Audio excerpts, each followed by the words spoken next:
This is the GTX 1050 Ti, which is one of the most iconic budget graphics cards ever made. It's actually been almost 9 years since it's launched, and I want to see how well it holds up in 2025. But first, let's go back in time for just a second. But what about the humble gamer without a bottomless trust fund bank account who just wants a solid 1080p experience? Let's have a look at NVIDIA's latest offering for the blue-collar members of the PC Master Race, the GeForce GTX 1050 Ti.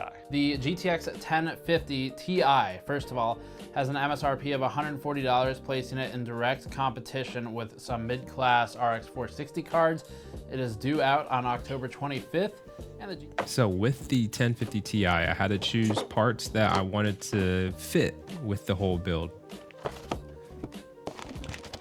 The motherboard is a Z390P from Asus, and I already put the CPU on there, which is an i5 8500, which was actually pulled from an HP pre-built.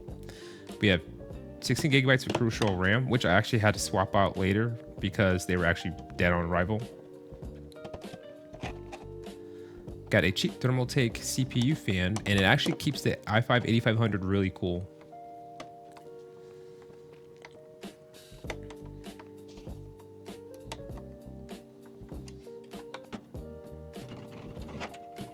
And you're gonna see later in the video of the PC case, but I had to choose a case that fit that retro 2012, 2015 era.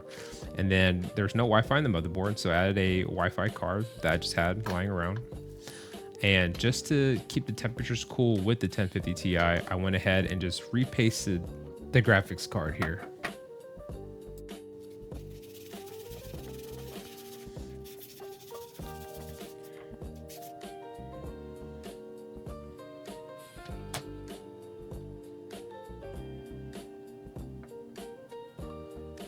It was a pretty easy process.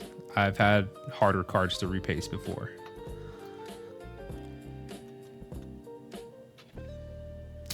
And then this is the entire build. Don't mind the cabling, I know it's ugly. So I could have put the 1050 Ti in my 13700K setup, but I actually wanted to build a budget build from the 2012 to 2015 era that would have fit well with the 1050 Ti. And so the CPU I picked was the i5 8500. It was actually pulled from an HP pre-built. And then I had a Asus Z390P motherboard, and the first one blew up on me like 7 years ago. And Asus sent me a warranted one, and I just had it just sitting around for over 7 years, and I decided to put some life into it. And then I added a Thermaltake case fan, or CPU fan, from Amazon, $10, but it keeps it really cool. And then 16 gigabytes of DDR4 RAM running at 3200 megahertz from Corsair. It's the Corsair Vengeance. And then I wanted to pair it with this retro looking Zalman case. It definitely captures that budget build era from 2012 to 2015. Overall, I'm pretty proud of how it looks. Anyway, let's go ahead and see some games with it. So the first game I tested was just Borderlands 3. I did not even bother with Borderlands 4 because I know that probably would not run at all. And for the most part, like at the lowest preset, you can get between 60 to 70 FPS consistently, you know, with stutters during the fights, but it played pretty well. Like I could totally play and beat this game with the 1050 Ti.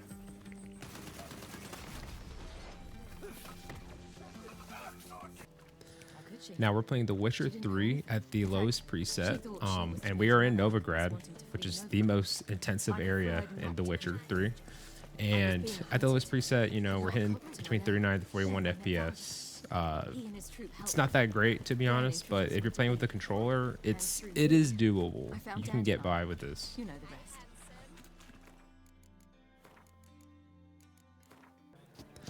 So now we're running the Cyberpunk Benchmark, and you can see already that we are exceeding the 4 gigabytes of VRAM with the 1050 Ti.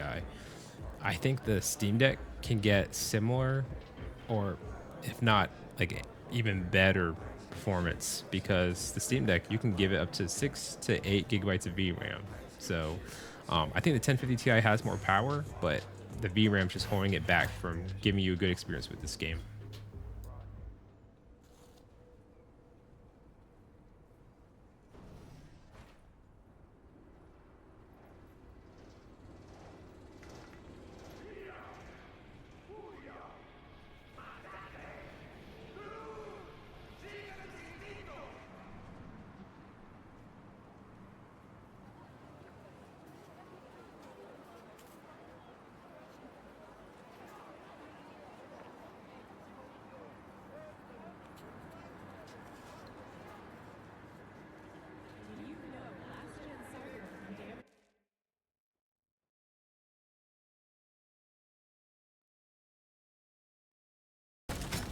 And I had to throw in an indie game here. This is actually one of my favorite games right now, Deep Rock Galactic Survivor, and it is very playable, even at a low preset.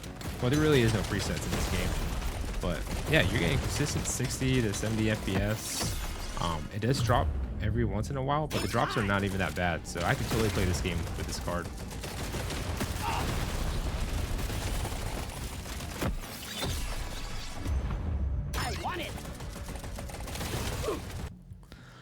Now, I wanted to see a game that had forced ray tracing, and yeah, I got what I expected.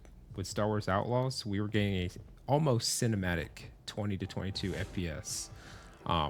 It's really bad. This is at the lowest preset, and we are, of course, exceeding the 4 gigabytes of VRAM. You're leaving a lot of money on the table. Don't know the crew, don't like it.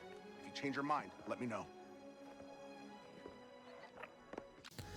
All right, thank you guys so much for watching. Please let me know if you guys have any comments or opinions on this video, and drop a like and hit subscribe. Thank you guys so much.